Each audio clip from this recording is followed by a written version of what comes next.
యాదాద్రి పర్యటన అలాగే భద్రాద్రి పర్యటన చేయబోతున్నట్టుగా తెలుస్తోంది. ముఖ్యమంత్రి రేవంత్ రెడ్డి ఏర్పాట్లు ఏ విధంగా ఉన్నాయి?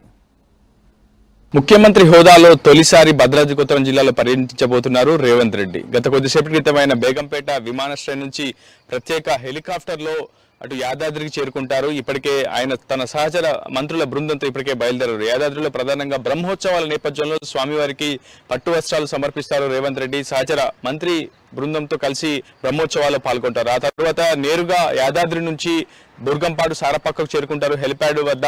అక్కడి నుంచి రోడ్డు మార్గం ద్వారా భద్రాచలం ప్రముఖ పుణ్యక్షేత్రం భద్రాచలం శ్రీ సీతారామచంద్ర స్వామి దర్శనార్థం స్వామివారి ఆలయానికి రేవంత్ రెడ్డి సారపక్క నుంచి రోడ్డు మార్గం ద్వారా చేరుకుంటారు. స్వామివారికి దర్శించుకున్నారు. ప్రత్యేక పూజలు కూడా రేవంత్ రెడ్డి నిర్వహించబోతున్నారు. ముఖ్యమంత్రి హోదాలో తొలిసారి భద్రాద్రి రామయ్యను దర్శించుకోబోతున్నారు రేవంత్ రెడ్డి. సహచర మంత్రుల బృందం అంతా కూడా రేవంత్ రెడ్డి వెంట రామయ్య దర్శనం చేసుకోవడానికి హాజరు కాబోతుంది. పూర్ణ కుంభంతో అటు ఆలయ కార్యనిర్వాహక విభాగం, అటు ఆలయ అర్చకులు, వేద పండితుల ఆశీర్వచనాల మధ్య రేవంత్ రెడ్డి స్వామివారిని దర్శించుకోబోతున్నారు. రోడ్డు మార్గం ద్వారా ఆలయానికి వచ్చే మార్గంలో ప్రధాన మార్గంలో పూర్తిగా ప్రత్యేక బారికేడ్లు ఏర్పాటు చేశారు పోలీసులు.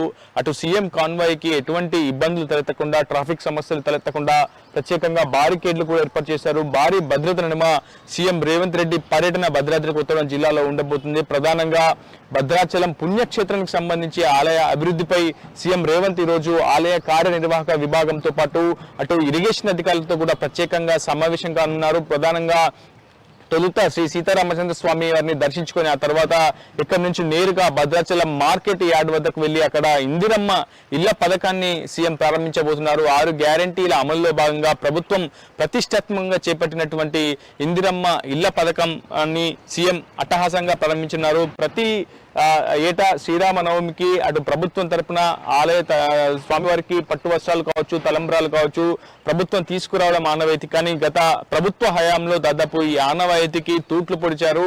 గతంలో కేసీఆర్ 2015, 2016 మినహా మిగిలిన సంవత్సరాల్లో స్వామివారి కళ్యాణానికి స్వయంగా హాజరు కాకపోవడం, అదేవిధంగా ఎవరో ఒకరితోటి అంటే ప్రభుత్వంలో ఉన్నటువంటి కేబినెట్ సభ్యులతోటి లేదంటే కుటుంబ సభ్యులతోటి మాత్రమే పట్టు వస్త్రాలు, ముత్యాల తలంబ్రాలు సమర్పించారు. సో ఆ ఆనవాయితీని తూట్లు పొడిచింది గత ప్రభుత్వం.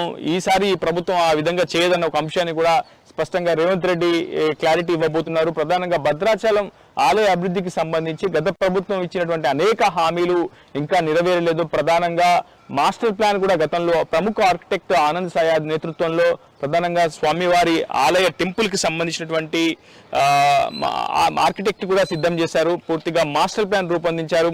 సుమారు 1000 కాళ్ళ మండపం కావచ్చు, స్వామివారి ప్రాకారాలు, అదేవిధంగా ఆలయ మాడవీధుల విస్తరణకు సంబంధించి కావచ్చు, ఇతర అనేక అభివృద్ధి పనులపై గతంలో దాదాపు ఆలయ అభివృద్ధి కోసం గత ప్రభుత్వం 100 కోట్లు వెచ్చిస్తామని చెప్పింది. కానీ బడ్జెట్ లో మాత్రం 50 కోట్లను మాత్రమే రూపొందించింది. ఆ తర్వాత చెప్పినటువంటి విధంగా నిధులను కూడా ఆలయ అభివృద్ధి కోసం గత ప్రభుత్వం విడుదల చేయకపోవడంపై అనేక విమర్శలు కూడా తలెత్తాయని చెప్పుకోవాలి. అయితే ప్రధానంగా గోదావరి వరదకు సంబంధించి పెద్ద మొత్తంలో ప్రతి ఏటా వరదల సమయంలో భారీ మొత్తంలో వరద నీరు ప్రవహిస్తూ పోటెత్తుతూ ఉంటుంది. సో భద్రాచలం కరకట్టకు సంబంధించి కూడా అనేక డిమాండ్లు భద్రాచలం వాసులు వ్యక్తం చేస్తూ వస్తున్నారు. గత ప్రభుత్వం కూడా 1000 కోట్లతో భద్రాచలం సంబంధించినటువంటి పూర్తి అభివృద్ధిపై కూడా సమీక్షించాల్సిందంటూ కూడా భద్రాచలం వాసులంతా కూడా డిమాండ్ చేస్తున్నారు. సీఎం రేవంత్ రెడ్డి తొలిసారి భద్రాద్రి పర్యటన నేపథ్యంలో ప్రధానంగా అటు భద్రాచల ఆలయ అభివృద్ధిపై ప్రధానంగా దృష్టి సారిస్తుంది ప్రభుత్వం అని చెప్పి అటు భద్రాచలం వాసులు కావచ్చు, భద్రాద్రి కొత్తగూడెం జిల్లా వాసులు కూడా పెద్ద ఎత్తున ఆశలు అయితే పెట్టుకున్నారని చెప్పుకోవాలి. 1000 కోట్లతో శాశ్వత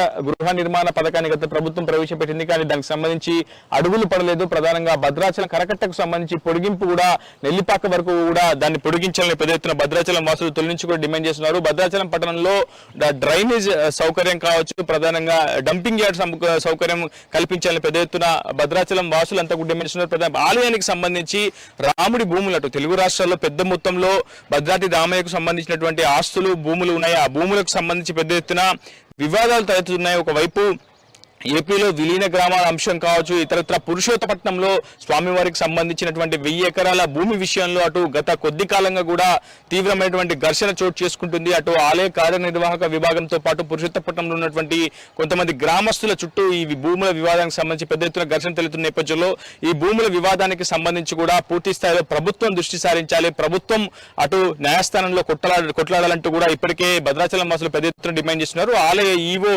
రమాదేవి కూడా సీఎం రేవంత్ రేవంత్ రెడ్డికు ప్రత్యేకంగా భద్రాచలం ఆలయ అభివృద్ధికి సంబంధించినటువంటి పురోగతి పనులపై ఒక ప్రతిపాదనలు కూడా అందజేయనున్నారు.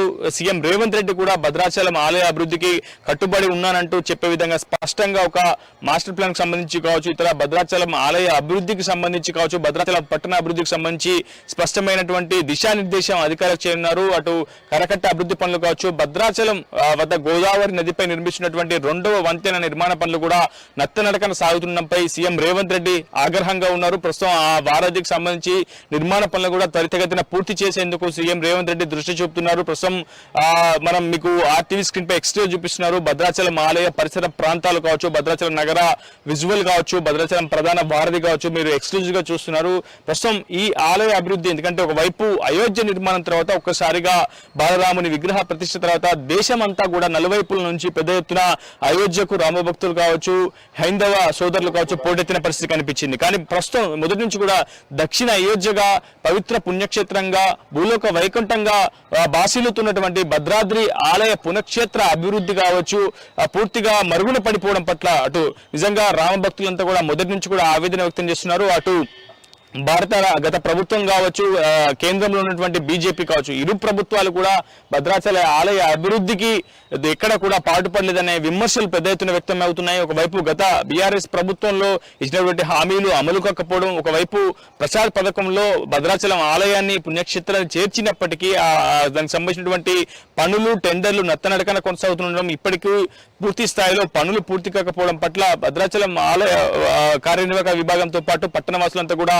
ఆందోళన వ్యక్తం చేస్తున్నారు. ఆలయానికి సంబంధించినటువంటి ఆస్తుల సంరక్షణ విషయంలో కూడా గత ప్రభుత్వం పెద్దగా దృష్టి సారించలేదు. ఈసారైనా రేవంత్ రెడ్డి నేతృత్వంలో ఉన్నటువంటి ప్రభుత్వం కేబినెట్ సభ్యులు ఈ అంశంపై పూర్తి స్థాయిలో దృష్టి సారించాలి. జిల్లా ఇన్ఛార్జ్ మంత్రులు కూడా పూర్తి స్థాయిలో భద్రాచలం ఆలయ అభివృద్ధి సమీక్షపై పూర్తి స్థాయిలో దృష్టి సారించాలని భద్రాచలం నగరవాసులు కోరుతున్నారు. ప్రస్తుతం మీరు చూసినటువంటి భద్రాచలం శ్రీ సీతారామచంద్ర స్వామి దేవస్థానానికి సంబంధించి గతంలోనే ప్రభుత్వం దాదాపు 100 కోట్ల రూపాయలతో ఒక మాస్టర్ ప్లాన్ రూపొందించింది. ఆలయ మాడ వీధులు కావచ్చు, ప్రాకారాలు కావచ్చు, పూర్తి స్థాయిలో 1000 కాళ్ల మండపాన్ని కూడా అటు ఏర్పాటు చేసేందుకు ప్రముఖ ఆర్కిటెక్ట్ ఆనంద్ సాయి తోటి పూర్తిగా దీన్ని మాస్టర్ ప్లాన్ రూపొందించినప్పటికీ ఆ మాస్టర్ ప్లాన్ నిరుపయోగంగా మారిపోయింది. ఇప్పటి వరకు దానికి సంబంధించినటువంటి బడ్జెట్ కావచ్చు, పనుల పురోగతి కావచ్చు ఎక్కడ ప్రారంభం కాలేదు, ఎక్కడ పనుల అభివృద్ధి కూడా ఎక్కడ జరగనటువంటి పరిస్థితి నెలకొంది. ప్రస్తుతం ఆలయ మాడ వీధులను కూడా పూర్తి స్థాయిలో విస్తరణ చేయాలి, మార్కెట్ సముదాయాన్ని కూడా విస్తరించాల్సిన అవసరం ఉంది. భద్రాచలానికి పూర్తి స్థాయిలో అవసరమైనటువంటి వసతుల కల్పన, ఎందుకంటే భక్తుల సౌకర్యార్థం ప్రతి ఏటా శ్రీరామనవమికి భారీ మొత్తంలో భక్తులు పోటెత్తున్న నేపథ్యంలో ఈసారి శ్రీరామనవమి కూడా సమీపిస్తున్న నేపథ్యంలో సీఎం రేవంత్ రెడ్డి వస్తున్న నేపథ్యంలో ఖచ్చితంగా భద్రాచలం వాసుల నుంచి కావచ్చు, భద్రాద్రి జిల్లా వాసుల నుంచి పెద్ద ఎత్తున డిమాండ్లు అయితే వ్యక్తమవుతున్నాయి. వసతుల కల్పన కావచ్చు, భద్రాచలం ఆలయ అభివృద్ధి విషయంలో పూర్తి స్థాయిలో ప్రభుత్వం దృష్టి సారించాలని ప్రధానంగా భద్రాచలం వాసులు అయితే పెద్ద ఎత్తున డిమాండ్ చేస్తున్నారు. సీఎం అటు భద్రాద్రి రామయ్య దర్శనం అనంతరం నేరుగా భద్రాచలంలోని మార్కెట్ యార్డ్కు చేరుకుంటారు. అక్కడ ప్రభుత్వం ప్రతిష్టాత్మకంగా తీసుకున్నటువంటి ఇందిరమ్మ ఇళ్ల పథకాన్ని ప్రవేశపెడతారు.